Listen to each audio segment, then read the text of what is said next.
Conexão Ciência. O grande desafio de se implantar um sistema como o SUS é atender os mais de 200 milhões de brasileiros, que começou do zero e no início era somente para trabalhadores registrados. No terceiro episódio, o professor Marcos Cláudio Signorelli enfatiza o caráter restaurativo do SUS, especialmente no que refere à prevenção das doenças geradas pelos mais diversos tipos de violência. Vamos pensar que começou um sistema para 200 e tantos milhões de pessoas, né? Começou praticamente do zero. Então, o modelo que a gente tinha antes era um modelo fragmentado, né? Que não era universal, não era para todo mundo, era só para quem trabalhava, tinha vínculo empregatício, né? Então, você começar um sistema do zero e nessa proporção, o Brasil é o país mais populoso até um sistema universal de saúde, tá? Então, é um desafio e é algo que não se constrói do dia para a noite. Então, nesses 30 anos, vamos pensar assim, né? O que a gente teve de avanço, né? Quem mora no seu bairro, no seu território, deve lembrar de quando foi inaugurada, quem tem, né, menos aí de mais de 30 anos, quer dizer, quando foi inaugurada a sua unidade básica de saúde no seu território. Ou quando que abriu o primeiro CAPS, que é o Centro de Atenção Psicossocial, ou a primeira unidade de pronto atendimento, a UPA, né? Isso não fazia parte, vamos pensar assim, quem é mais velho aí, né, mais de 30 anos, a gente tinha só os hospitais, que eram geralmente hospitais de caridade, hospitais filantrópicos ou hospitais privados, né? Ou, claro, quem podia ir no sistema privado. Mas para quem não podia, então ia nesses serviços e eles congestionavam muito, porque todo mundo ia para lá. Ia tanto aquele caso de extrema emergência, quanto casos mais simples. Então, eu queria destacar que o SUS ele está sendo ainda construído. Ele não está pronto, né? A gente vem a cada momento aperfeiçoando. Eu dei exemplo dos espaços, dos equipamentos, das unidades de saúde, das construções, mas todo o resto também, sabe? Os processos de trabalho, a formação de equipes e também esse manejo dos problemas. Então você tem problemas que são mais, vamos dizer assim, emergentes, que é aquilo que você tem que atender no momento. Por exemplo, um acidente aconteceu ali, tem que estancar o sangue, fazer a pessoa respirar e salvar a vida dela. É uma emergência, tá? E aí a gente tem as urgências, que são importantes, mas não são emergências. E a gente tem os assuntos que são importantes, mas que não são urgências. Por exemplo, os problemas das doenças crônicas, né? Que a pessoa, às vezes, ela não vai perder a vida daquilo, não é um caso de vida ou morte. Mas são casos que requerem atenção e saúde também. E, então, tudo é importante na saúde, né? Mas esses casos, talvez, que são mais crônicos ou que não colocam a vida ali em risco, muitas vezes eles ficam no segundo plano para serem abordados. Isso não é bom, né? Então, um exemplo disso, você, né, trouxe aqui a questão da violência. Ela é um problema de saúde pública.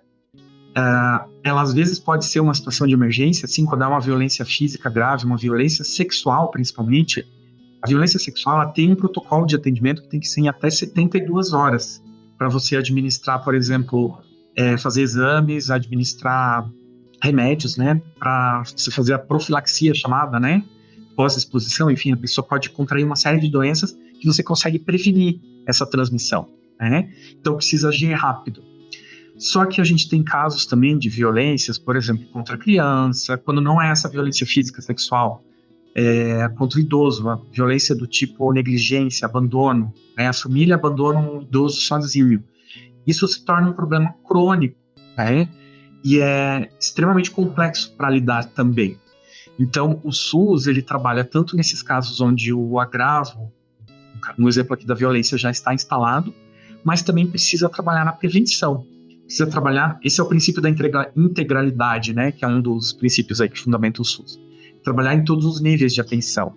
Então, é tanto atender aquela vítima de violência sexual que já aconteceu, mas vamos prevenir essa violência sexual de acontecer contra criança, contra, né, mulher, contra idoso, enfim, todos os tipos de violência. E como que você trabalha com a prevenção? Isso aí é tema para uma aula, né? Eu gosto muito de falar disso. Temas complexos não possuem soluções simples. As soluções, elas também são extremamente complexas. Tem que ser, eu vou dizer assim, ó, não tem uma receita de bolo. É diferente do exemplo que eu dei da tuberculose, que você dá o remédio naquela dosagem, trata por 6 meses, acabou, curou. Violência não é assim. Então você precisa ter uma série de ações intersetoriais. E no aspecto da prevenção, eu defendo, Silvia, que a escola tem um papel fundamental. Tá? A escola é o quê? A escola que está preparando, né, as crianças, jovens, que vão ser a futura geração.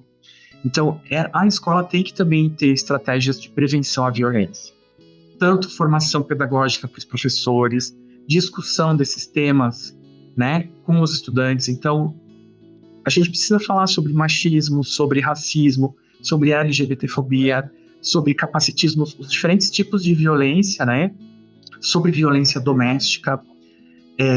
Com as crianças, jovens nas escolas, precisa falar sobre abuso infantil, porque se a criança não sabe, veja, se ela não, e tudo tem formas de como abordar, né, você não vai trabalhar com uma criança da mesma forma como trabalha com adulto, mas você precisa abordar os sinais, vamos dizer assim, de alerta, onde que acende aí a bandeira vermelha que, por exemplo, um adulto não pode tocar numa criança, e a criança precisa ter noção disso, porque se ela não tiver, veja, onde que acontece a maior parte dos abusos contra a criança?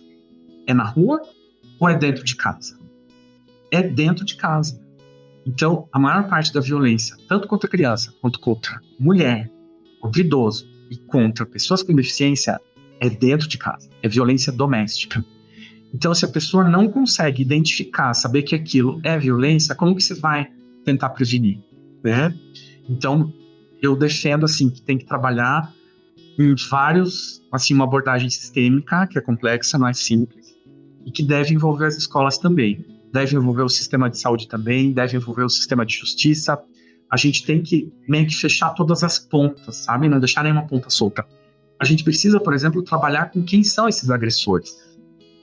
Então, quem são os autores de violência doméstica? Né? A gente tem uma legislação já para isso, a gente precisa, por exemplo, de uma justiça que ela, em alguns casos, precise ser punitiva, sim, mas em alguns casos ela precisa ser o que a gente chama de, né, preventiva, restaurativa, enfim, reflexiva, por exemplo, trabalhar com grupos reflexivos de homens autores de violência. Então a gente precisa atacar a raiz desse problema, entende? Atacar questões de gênero que estão muito solidificadas, né, que colocam os homens numa posição superior às mulheres. Isso faz com que, né, violentem. A gente vê notícias terríveis aí, né?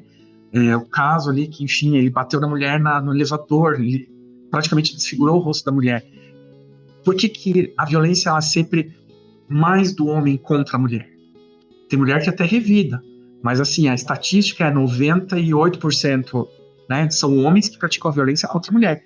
A raiz disso está no machismo, né? Está nessa diferença que existe entre homens e mulheres, que é a diferença de acesso ao trabalho, emprego, diferença de salário, né? As tarefas domésticas que ficam implícitas às mulheres, como, por exemplo, cuidar dos filhos, ter que limpar a casa, fazer comida. Então, isso a gente precisa caminhar junto, entende? Porque isso é investir na prevenção da violência. Você trabalhar com igualdade de gênero entre homens e mulheres, o resultado vai ser lá na frente. Você vai ter homens que tratam as mulheres com respeito. Meninos que hoje são meninos, jovens, que no futuro vão tratar as mulheres, né, também com respeito. Então a mudança vai ser percebida de uma geração para outra.